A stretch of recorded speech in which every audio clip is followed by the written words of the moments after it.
here at Bar Louie's with a semi-sober Suds and can I say semi-sober Jason? Oh, I'm sober. He's Maybe totally not sober. after this one, but I'm sober now. Happy hour's already over. I'm on my 4th drink. I've already had 3 glasses of wine. I'm on my Captain and Coke now, so happy prices are over. Dean and Jeff have left us. They're watching the baseball. They're watching the football game here somewhere. Basketball game here somewhere. I said baseball. I said football. The third try. Yeah, exactly. Third try is correct. It's actually a basketball game here. Absolutely. Maybe the Babylon Warriors will get some love with me now that I'm semi-sober. You think so? Probably. Nah. Don't count on it. Don't It's count like on it. asking if you're gonna get blood red or red. No, don't count on that. Anyway, back here with Citrus here. We'll go over 2014 winter season week 1 scores. Okay. Go over some scores here and see how things worked out overall. Let's start with the actual rec division. Okay, the first game that comes to mind is the Babylon Warriors Stingrays, feature game of the week. You taped the game. Your thoughts? Babylon Warriors look pretty good. They won that game 7-3. Stingrays, obviously a brand new team, mostly new players. Slow start, but they actually got their foot back, outscored the Babylon Warriors late in the game. Your thoughts on the game and what happened? What you saw as a play-by-play guy? Well, you know, Stingrays, like you said, new team coming in. Well, mostly a new team coming in. This was probably the worst team for them to draw, the defending champ of Babylon Warriors. But after the first period, they started playing really well. They started getting some chemistry together, and I expect good things from them this season. I really do expect good things from them. Babylon Warriors playing to their usual high level of play. I'm a little surprised at how the score went, but I'm not surprised at the overall level of play by the Warriors. And I think the Stingrays will contend. I think they'll be in that top half of rec division. I agree, and keep in mind the fact that Babylon Warriors were going against against Andy Goss, had a great season last season as well, too. Great goalie, but they're missing the new #1 goalie was not there. He's going to be a difference maker for the Stingrays. They'll be good. Babylon Warriors look good as well too. Team that has not lost a game now in 11 tries. Right, and just real quick, I'll say that I don't think Andy had a bad game. No, again, just a new team, yes, new defenders and everything like that. That plays a big part in a goaltender. Absolutely. In a goaltender's performance, how well your defense is helping out. And a lot of those goals against Andy were breakaway opportunities, or were, you know, the Warriors did a great job crashing the net, as you'll note if you watch the video. So again, not Andy's fault. He played a great game. Yeah, that's all I'll say. Watch the video. Agree. The Warriors have not had a loss in 11 straight games. Give them credit for that as well too. So Warriors start the season out 1-0. Game number 2 in rec I'm going to go to would be the game between Two Jacks, No Coke, and the Moussassins. Both teams missing their star player. Jake Smith in Chicago for a work convention, and Chris Thorpe in Canada for a family reunion, family trip, holiday trip as well too. Hadn't come back yet. So both teams with the superstars, and it showed on the opposite score sheet. The game was a 2-1 grind-out game. Absolutely. That the Two Jacks, No Coke won the game overall. A game that had gone either way. Your thoughts on the game? What you saw? You know, I think the return of 2 key players to the Jacks, Frank and Mick. Frank playing defense, Mick playing. I think Frank was playing defense. Yes, he was. He was. Yes. Yeah, and Mick playing offense. I think the return of those 2 players is huge for Two Jacks, and I really think that's why they were able to grind this one out. Absolutely. I think if the rosters were the same last season, Moussassins probably would have won this game, but just having those 2 guys return really added a little bit of offense from Mick and just a solid defensive effort from Frank. And no wheeling penalties, I don't think. So Frank, congratulations, Frank. But he got called for a slash though. He got called for a slash. But not a wheeling penalty. That's correct. That's correct. That is progress. And it's funny because when he got called for a slash, 2 guys said, "Welcome back, man, Frank." Welcome back. Welcome back to the DCHL. Frank took last season up, by the way, if you guys didn't know about that as well too. So Frank's a good guy as well too. So a grind-out game, missing 2 star players. Showed the score sheet. It was a low-scoring game, 2-1, that went to actually to the Two Jacks, No Coke. Got the win as well. 2 goals by Mick and emergency sub Jess was the emergency sub of this game. Congrats, Jess. Yeah, and the goal. Unfortunately, her name will go next to it, but it works out all well and long run as well too. Game number 3, we'll go to the game that we thought was next best game, Scabs and 5 Minute Major, a game that was kind of curious to see how things would work out. 5 Minute going down for Proto Rec, and then Scabs getting some new players as well too. A game that the 5 Minute Major actually they downed it pretty well, and they won 5-1. Your thoughts on that game? What you saw? John was just bombarded in net. The Majors, you know, moving back down the rec, I think they and the Untouchables both, I think rec suits them better at this stage in their development. And impressed with their effort. I think when the majors have most of their roster available, they are a dominant team in red. I agree. Again, keep in mind, the Mitch won this game. They showcased 2 new players. One comes from MDHL, Ed Levy, and his friend Dean Young, who actually looked very, very good as a veteran winger. You can tell he played hockey before. Grizzled veteran, power forward. He got 2 goals for the bat, and Ed Levy got a goal as well, too. So the Rays won this game, missing Carey, their number 1 defender, possibly offensive forward, Kate, who's going to be back in February, Tom Van Haren is going to be back in late January, Paul Lucci, if you guys know Paul Lucci, Army veteran, he'll be coming back from his stationary duties, he'll be back in the States, he'll be playing as well too. Missing Tom Van Haren's in Paris, missing Chris Dorenzo, and Scott Fairchild, former captain of the Scorpions. This team only had half their roster and they won 5-1. Look pretty good. I think they're going to be the team to beat overall. Good game for a 5-minute major. The problem that I had, the thing that I saw with the Scabs, they couldn't get quality shots on goal. They got too many shots out to the perimeter. They've got to work to get more quality shots on goal. John played well, but 5-minute looks to be a team to win this case. They win this game, they move on as well too.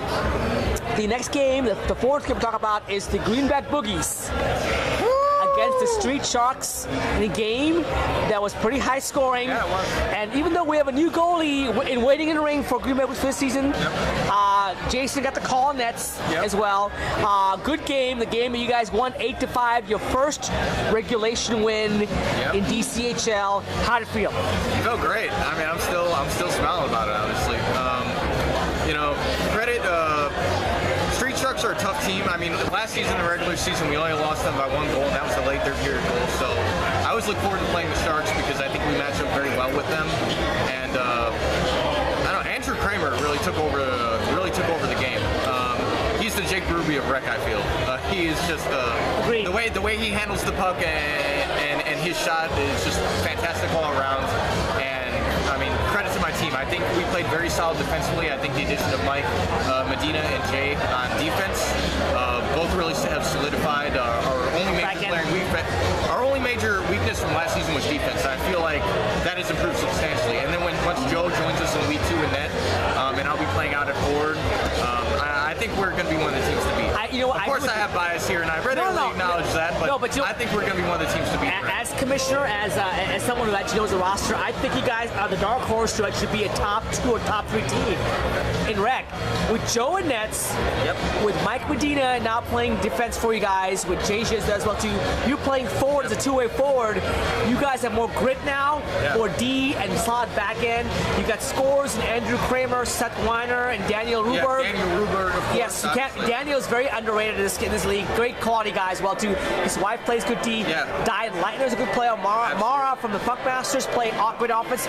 You guys are a pretty solid team, man. I'll be honest with you. I agree. If I had to rank teams right now, you guys would be third in line. Third in line. So I mean, we'll just see how good Joe is. But Joe Sharko is half as good as his resume says he is. I think the Battle Warriors have to be really worried. They are not they're not the best team in the pro. They're probably the 3rd best team in pro. I'm sorry, in rec. They're probably the 3rd best team in rec. That's my personal opinion, but I think Green Bay Boogies are going a long way this season as well too. Right, I'm really looking forward to seeing how Joe performs in that. Yes. I mean, he comes highly touted with 20 years. All by me, by the way. So. Right. Yeah, so opinions and results may vary, of course, but exactly. And we talked a little bit about this on Facebook, but as captain and as goalie, I put it to a team vote. I want to improve the team, number 1, and we kind of talked about, should we take this guy? Is this going to improve the team overall? I love playing goalie, and so of course for me personally, it was a tough call. But we talked about it, and we decided we couldn't let this guy go anywhere else. We didn't want him going to the New Assassins or to I don't know if the Warriors need to go, but any other team really, we didn't want him to go anywhere else. And again, inside information, probably on the Musassins. Really? Okay. Inside information, so you guys beat the Musassins. So, and I'm looking forward to playing out. So, again, I think overall, I don't think we have any glaring weaknesses. Again, I know there's bias there, and I don't want to spend too much time on it, but I'm looking forward to the things we're going to do this season. I think we are very similar to 2 Jackson Oak. Absolutely. In their first 2 seasons, first season, they didn't win a single game at Tacoma Park. The next season, they ended up placing 2nd overall behind the almost won the DCHL Cup rec. Yes, so I see a lot of parallels between 2 Jackson Oak and the Greenback Boogies. Boogies. I don't know if that's because I was on both teams, but Well, that gives you a perspective as well too. Yeah, absolutely. Again, I agree with you as well too. The Boogies, if they can, you have scores, you have goaltending now, and back end wise, and top level goaltender on paper. You've got the back end as well too. If you can play defense and grind, penalty kill, and PK, there's no reason you can't be a top level team in rec, in my personal opinion. There's all the tools in place, absolutely. So looking forward to see how you guys do next season, this season as well too. But you guys start the season 1-0, regulation win. Congratulations, your first regulation win for DCHL. Great to see a free agent franchise who does well too. Overall, last game of the night. We have Ashley Thrill going against the Untouchables. Yep. The other team that you demoted was the Untouchables. L2T with the new goalie in place. Kent, great goalie. Yeah. But Kent is going to miss the spring season because of baseball. So as a result, the L2T decided very wisely to take a goalie in place now to get him acclimated for the spring season, and Kent can play out as well too. So Kent playing D helps He will be L2T. playing out in the X division. Yes, he is, exactly. So Kent also play goalie as well too. So a good two-way play, suggested by Commissioner Suds and accepted by David Kramer and Aaron Lawler of L2T captains. Great move. Mason Block, the new goalie, looked pretty good in nets. They're very good in nets as well too. And they upset, if you want to call it upset the demoted or relegated Untouchables as well too. Foster was 3-1. Your thoughts on that game as well? Welcome back to Rec Untouchables. I felt they played very, very well. And I even commented to their bench a couple times in the first period, like, you guys are getting shots on net. Like, this is great, you know? They played very well. It's a different world in Rec, isn't it? It's a different world. Yeah. You know, I was very impressed with the Untouchables play. I think they're happy to be back in Rec as well. I think they kind of got overwhelmed in Pro Division against teams like the Puck Buddies, the All Blacks, Funk Master. Yes. And so I think this suits them very well. I thought they matched up very well. Just the result didn't go their way. I think the third goal too was an empty netter, was it not? I'm trying to remember right now. I think it was an empty netter. Okay, I don't recall right now. I could be wrong. Results may vary, folks. I don't think it was, but it could be. I don't think it was. I think it was actually a regulation ago, but great effort. A game that LTT won. A good game for LTT overall. They're a team that actually could have for a top 4 spot as well too. So I think right now, if I think I think we've got like 3 or 4 teams that can contend to like. Number one, I think Climate Ridge is definitely in. Warriors are in as well too. Well, we've touted Pro, or you've touted Pro specifically on Facebook as every spot in Pro is going to be hard. Absolutely. But you know what? I kind of feel the same way about Rec. I feel like every team in Rec can compete. They do. Yes, absolutely. And every team in Rec can be a top 4 team. Well, I really feel that way. You guys got obviously a goalie now. You also got Danny Ruber coming back, and defensive players Mike Medina and Jay Kaisner. Sharks got Dave Sadu, who's actually an all-star pro player. Yeah. So both the bottom level teams got help. Yeah. I think the Warriors and Five Division are probably a shoe-in for the top 2 spots, or at least in the top 4 bracket. Yeah. Then I wouldn't, Two Jacks to Cook, they're favored, but I wouldn't guarantee it. Scabs, Assassins, Greenback Boogies, L2T, of those 4 teams, I think those 2 will make it top 4. Again, I wouldn't be surprised if any of these teams made top 4. Absolutely. I really wouldn't be surprised at all. So, I think that's a credit to what you've done for the league. But overall, the ability for people from season to season to pick up on the game of hockey and to pick up defensive strategies and to basically learn the game.